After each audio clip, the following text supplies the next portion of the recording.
6 अगस्त 2026 को taxation and other laws amendment bill 2026 Lok Sabha में पारित किया गया। अब यहाँ पर जब ये बिल पास होता है उसके बाद से एक चर्चा बहुत ज्यादा है, वो है एमडीआर की, कि आखिर ये एमडीआर क्या होता है। अब ये कहा जा रहा है कि अब आने वाले समय में यूपीआई के ऊपर भी एमडीआर फीस लगने लगेगी, मतलब आप पेमेंट करेंगे उसके अलावा आपको अलग से कुछ फीस देनी पड़ेगी।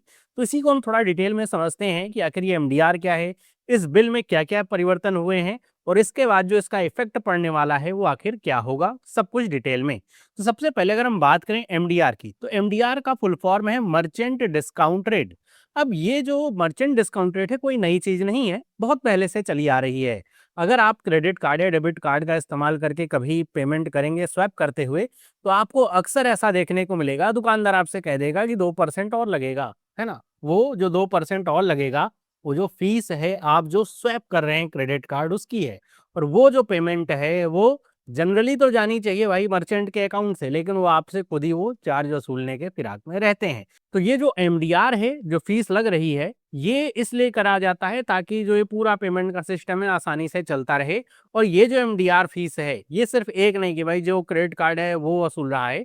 हाँ, वसूल तो ये रहा है, लेकिन ये बढ़ता बहुत सारे में। जैसे ये जो एमडीआर फीस वसूली जाएगी वो एक जाएगा इशूअर बैंक के पास, मतलब जिसका कार्ड आपने यूज किया है जिस बैंक का, उसका कुछ परसेंट हिस्सा वो इशूअर बैंक के पास जाएगा, कुछ परसेंट हिस्सा एक्वायरिंग बैंक के पास जाएगा, मतलब मर्चेंट का जिसमें अकाउंट है उसके पास जाएगा, और उसका कुछ हिस्सा पेमेंट गेटवे या पेमेंट नेटवर्क को जाएगा, जैसे वीजा का कार्ड है, मास्टर कार्ड का कार्ड है, या फिर आपका जो कह सकते हैं और अमेरिकन एक्सप्रेस वगैरह है, तो वो कुछ हिस्सा उनके पास जाता है। तो आप कहेंगे जो एमडीआर की फीस है 2% जो ली गई, जैसे अगर आपने 100 रुपए की पेमेंट करी तो 2 रुपए जो है उस पर एमडीआर फीस लगेगी। तो ये 2 रुपए इन 3 लोगों में बांटे जाते हैं, 3 एंटिटीज में बांटे जाते हैं।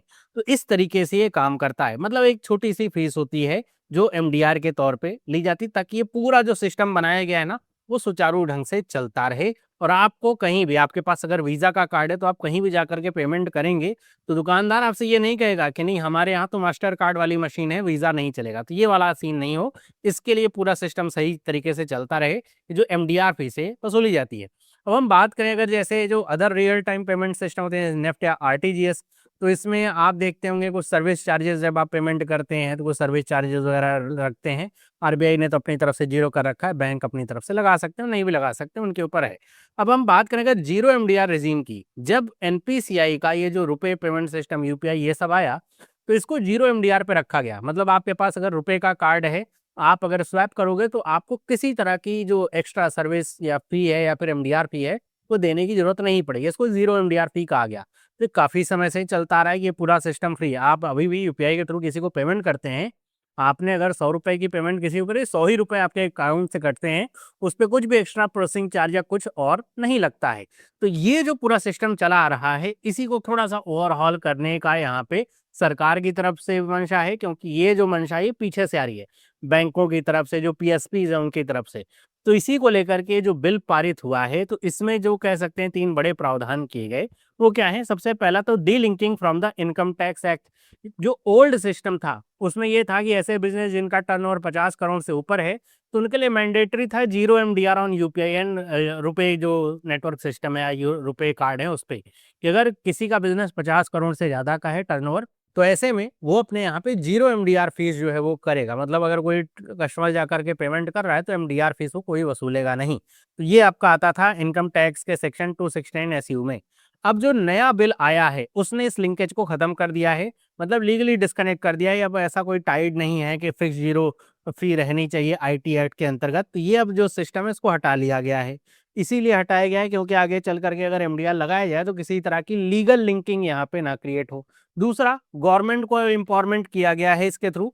मतलब ये कहा गया है कि जो स्पेसिफाइड इलेक्ट्रॉनिक पेमेंट मोड है, जैसे यूपीआई हो गया, रुपए हो गया, मतलब रुपए का मतलब रुपए क्रेडिट डेबिट कार्ड या रुपए नेटवर्क से है, ये हो गए, इनके थ्रू जब पेमेंट होगी तो अब ये गवर्नमेंट के ऊपर ये रहेगा सारा दारोमदार, या कह सकते हैं गवर्नमेंट के ऊपर ये सारी एम्पावरमेंट होगी कि वो चार्जेस चाहे तो लगाए चाहे तो ना लगाए, कितने तक पे चार्जेस लगाएगी, ये सब कुछ जो तय करना है, और कहाँ तक जीरो एमडीआर रहेगा अब सारा कुछ गवर्नमेंट के हाथ में रहेगा कि वो गवर्नमेंट अपनी डायरेक्शंस देगी कि जो एमडीआर फीसें किससे वसूलनी है, कहाँ तक वसूलनी है, वो सारी चीजें। अब बात करें अगर हम यहाँ पे इस बिल के पास होने की, तो बहुत सारे लोग समझ रहे हैं कि ये बिल लोकसभा से पास हुआ, अब इसके बाद ये लागू हो जाएगा। नहीं, कोई भी बिल जैसे लोकसभा और राज्यसभा से पास हो गया, उसके बाद इस पे राष्ट्रपति के हस्ताक्षर भी हो जाएं, तो अगर वो आपका सब कुछ सब मतलब सारा प्रोसीजर हो जाए, उसके बाद भी ऐसा नहीं कि वो लागू हो गया। ये एक तरीके का कह सकते हैं कि बैकग्राउंड तैयार किया गया है कि अब सरकार के पास जो पहले लीगल बाइंडिंग नहीं थी, पहले उन्होंने कह रखा था 0 MDR पे करना है, उसको अब हटाया गया है। अब इसके बाद अगर हम बात करेंगे, अब ये सरकार का आगे चल करके फैसला होगा कि वो इसको कैसे लागू करेगी, कि 0 MDR कहाँ तक रहेगा, कहाँ तक नहीं रहेगा, वो सरकार के ऊपर पूरा दारोमदार होगा कि वो उसको कैसे लागू करेगी। अब इसके पीछे का रेशनल क्या है, मतलब क्यों ऐसा किया गया है, तो उसको अगर हम थोड़ा समझने का प्रयास करें, तो आपके सामने 3 बड़े रीजन्स में रखूंगा। सबसे पहला रीजन वो है सस्टेनेबल रेवेन्यू मॉडल का। अब देखिए, कोई भी चीज़ है अगर चल रही है तो उसमें पैसा खर्च हो रहा है, और उसको चलाते रहने के लिए, सस्टेनेबल उसको रहने के लिए पैसे की जरूरत होगी। आज के समय में अगर आप बात करें, यूपीआई की बात करें, हर महीने रिकॉर्ड तोड़ रहा है। ऐसा कभी नहीं जा रहा महीना कि नहीं नहीं पिछला महीना जो है बहुत खराब हो गया। हर महीने रिकॉर्ड तोड़ रहा है यूपीआई। तो ऐसे में जब इतना ज़्यादा इसका बड़ा यूजर बेस है, इतना ज़्यादा इसका यूजेस हो रहा है, तो उसके बैकएंड की अगर हम बात करें, उसके लिए जो सर्वर्स इंफ्रास्ट्रक्चर की जरूरत पड़ रही है, उसको मॉडर्नाइज करना पड़ रहा है, उसको हमेशा मतलब अप टाइम उसका बराबर बना रहे, इस बात का प्रयास है, तो उसमें पैसे खर्च हो रहे हैं। वो पैसे आपके जो खर्च हो रहे हैं, बैंक्स के पैसे खर्च हो रहे हैं, तो ऐसे में वो पैसा रिकवर कहाँ से होगा। तो जो मैसिव कैपिटल लग रही है इस पूरे इकोसिस्टम को बनाने के लिए, उसके लिए ये प्रयास किया जा रहा है कि यहाँ पर जो 0 MDR है, इसको यहाँ पे हटाया जाए, और यहाँ पे कुछ ना कुछ यहाँ पे चार्जेस रखे जाएं, ताकि आसान थोड़ा इस जो इकोसिस्टम जो चल रहा है पूरा यूपीआई रुपए वाला, इसको सस्टेनेबल बनाया जा सके। मतलब ये हमेशा चलता रहे, ऐसा ना हो आगे चल करके इसमें कोई दिक्कत आए। दूसरी जो इसमें बड़ी बात है वो क्या है, यहाँ पे आरबीआई कहता है कि जो यूजर पेस का जो प्रिंसिपल है वो आता है। मतलब यहाँ पे ये है कि जो भी डिजिटल पब्लिक इंफ्रास्ट्रक्चर है, जैसे अगर हम बात करें यूपीआई की, तो ऐसे में उसको मेंटेन करने का जो पैसा है वो कहाँ से आना चाहिए, तो वो आना चाहिए या तो उसको जनरल पब्लिक से लेना चाहिए टैक्सेस के रूप में, कि एक एक्स्ट्रा टैक्स लगा दिया जाए कि मतलब वो सबके ऊपर लागू हो जाएगा कि आप चाहे यूपीआई पे कर यूपीआई यूज करें चाहे नहीं करें, तो एक टैक्स लग जाएगा कि अच्छा इतना % टैक्स आपको देना है, क्योंकि उस टैक्स का वो जो टैक्स वसूला जा रहा है उसको इस्तेमाल किया जाएगा इस तरह के सिस्टम्स को मेंटेन करने के लिए।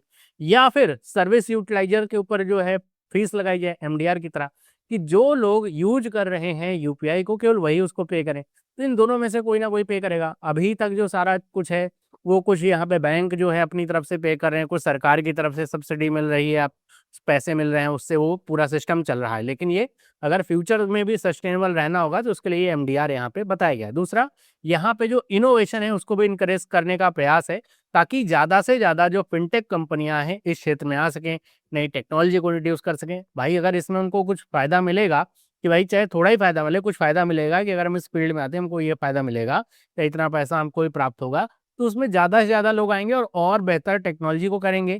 जो ट्रांजेक्शन्स वगैरह फेल होते हैं उनकी संख्या काफ़ी कम होगी, सर्वर ज़्यादा अच्छे से मेंटेन रहेंगे। तो ये सारे तर्क दिए गए हैं जिसके लिए ये एमडीआर की बात हो रही है।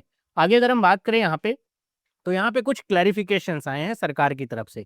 ये बात हो रही है क्या अब यूजर को पे करना पड़ेगा, तो उसको लेकर के कुछ बातें, जैसे यहाँ पे जो फाइनेंस मिनिस्टर है निर्मला सीतारमन, उन्होंने ये बताया, कल बताया कि जो है ये जो एमडीआर फीस लगेगी भी तो मर्चेंट के ऊपर लगेगी, ये यूजर्स पे नहीं करेंगे। मतलब वो मर्चेंट के ऊपर जाएगी, यूजर्स उसको पे नहीं करेंगे। अभी हम इस पे आते हैं। दूसरा है, यहाँ पे ये कहा जा रहा है अभी चूंकि कुछ भी आया नहीं है, मतलब ऑफिशियल कुछ भी नहीं, कितना पैसा देना होगा या कहाँ कहाँ तक फ्री होगा, ये कहा जा रहा है कि ये P2P तक तो फ्री रहेगा। मतलब अगर एक अमुक व्यक्ति किसी दूसरे अमुक व्यक्ति को पेमेंट कर रहा है पीयर टू पीयर, तो ये फ्री रहेगा। आप अपने भाई को अपने दोस्त को पेमेंट करें वो फ्री रहेगा। ये P2M पे लागू होगा, मतलब पीयर टू मर्चेंट या पर्सन टू मर्चेंट पे ये लागू होगा कि आप अगर किसी दुकानदार को पेमेंट कर रहे हैं, अमेजोन पे पेमेंट कर रहे हैं, जोमेटो स्विगी पे पेमेंट करें, तो वहां पे लगेगा। और वहां पर ये जो कहा जा रहा है कि जो लो वैल्यू है उस पे ये फ्री रहेगा। अभी लो वैल्यू का मतलब क्या है, तो ये मतलब अभी ये कयास लगाए जा रहे हैं कि लगभग 2000 रुपए तक के जो ट्रांजेक्शन हैं उसमें किसी तरह का एमडीआर नहीं लगेगा। और ये भी देखा गया है कि यूपीआई जो पेमेंट है, ज्यादातर पेमेंट 2000 के नीचे ही होती है ना। जब बहुत कमी ऐसा होता है कि आप बहुत ज्यादा अमाउंट जो है यूपीआई के थ्रू पे करें। आजकल तो यूपीआई की लिमिट काफी बड़ी हुई, तो लोग पे भी करना शुरू करें, लेकिन रोजमर्रा की चीजों में देखा जाए तो 2000 के नीचे रहती थी। ये कहा जा रहा है लो वैल्यू जो P2M ट्रांजेक्शन है ना, उनको भी फ्री रखा जाएगा। और उसके ऊपर जो पेमेंट होगी P2M की, उस पे जो यहाँ पे MDR लगाया जाएगा वो भी 0.25% से 0.4% या 0.35% तक रहेगा। ये अभी कुछ भी लागू नहीं हुआ है, ये सिर्फ और सिर्फ बताया जा रहा है कि ऐसा हो सकता है। मतलब कि अगर आप ऐसे समझिए, लेट से कि अगर MDR सब पे लग गया, आप अगर लेट से 100 रुपए की पेमेंट करेंगे और 0.25% लगा, तो केवल आपको 25 पैसे MDR के रूप में देने होंगे। 2.5 रुपए नहीं, 25 पैसे MDR के रूप में देने होंगे। मतलब MDR फीस जो रखी भी जा रही है, जैसे क्रेडिट कार्ड में होता है कि 1 से 3% तक वो हो जाता है, यहाँ पर वो 0.25% से 0.35 या 4% तक होगा। तो काफी यहाँ पे लो होगा जो MDR लगेगा वो भी। अब अगर हम बात करें, जो पहली बात आती है उसकी, कि जो ये कहा जा रहा है कि यूजर के ऊपर नहीं लेगा, मर्चेंट के ऊपर लेगा। देखिए अभी भी जो MDR है वो मर्चेंट के ऊपर ही लगता है, लेकिन यहाँ पे होता क्या है, और अगर वो मान लीजिए ऐसा नहीं भी है कि कुछ ऐसा कह देते हैं नहीं नहीं वो मर्चेंट ही पे करेगा, जनरली ऐसा देखा जाता है कि जो रूल बनाए जाते हैं ऊपर और जो उनका ग्राउंड में जो इम्प्लीमेंटेशन होता है उसमें थोड़ा अलगाव हो जाता है। आगे चल करके अगर ये मर्चेंट के ऊपर लगेगा भी, तो ये जो मर्चेंट है ये इसको यूजर पे ही डालेंगे, आइदर डायरेक्टली, जैसे आप दुकान में जा रहे हैं, आपने कोई मोबाइल खरीदा 20,000 का, तो ऐसे में आप UPI से पेमेंट करेंगे, दुकानदार का UPI से पेमेंट करोगे भाई, तो आपको 0.25% एक्स्ट्रा देना पड़ेगा, ऐसा कहेगा। और लोग भी कहते हैं चलो 20,000 का मोबाइल खरीदा, इतना दे सकते हैं, दे देते हैं, है ना। तो वही अब पैसा वो आगे ट्रांसफर कर देगा जो भी MDR लगेगा।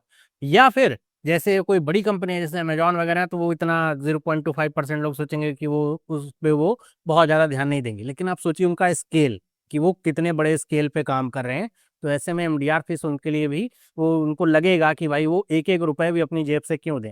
तो ऐसे में वो क्या करेंगे, डायरेक्टली तो नहीं करेंगे, वो इनडायरेक्टली या तो सर्विस फीस जैसे अभी वसूलते हैं कि आप कैश ऑन डिलीवरी करा रहे हैं तो आपको 10 से 14 रुपए देने पड़ेंगे, किस बात के, अब वो लगा रहे हैं, तो ऐसे वहां पर कुछ सर्विस फीस में वो अपना 1 रुपए बढ़ा देंगे उसी के हिसाब से। तो होगा क्या, वो आएगा कुल मिलाकर के यूजर के ऊपर ही, मतलब वो ऊपर से कितना भी कह दिया जाए, आना उसको यूजर के ऊपर ही है, चाहे वो डायरेक्टली आ जाए चाहे वो इनडायरेक्टली आ जाए।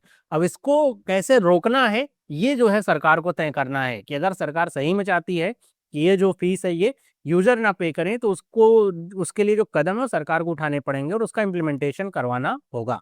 बाकी आपका क्या विचार है इसको लेकर के, आप मुझे कमेंट करके बताइएगा। अभी फिलहाल में कुछ भी आया नहीं है ऑफिशियल, क्या होने वाला है कैसे होने वाला है, ये सारे केवल एक कयास है। मैंने अपनी तरफ से बताने का प्रयास किया कि MDR आखिर है क्या, कैसे काम करता है, क्यों इसको लगाया जा रहा है, सब कुछ आपको समझ में आ गया होगा।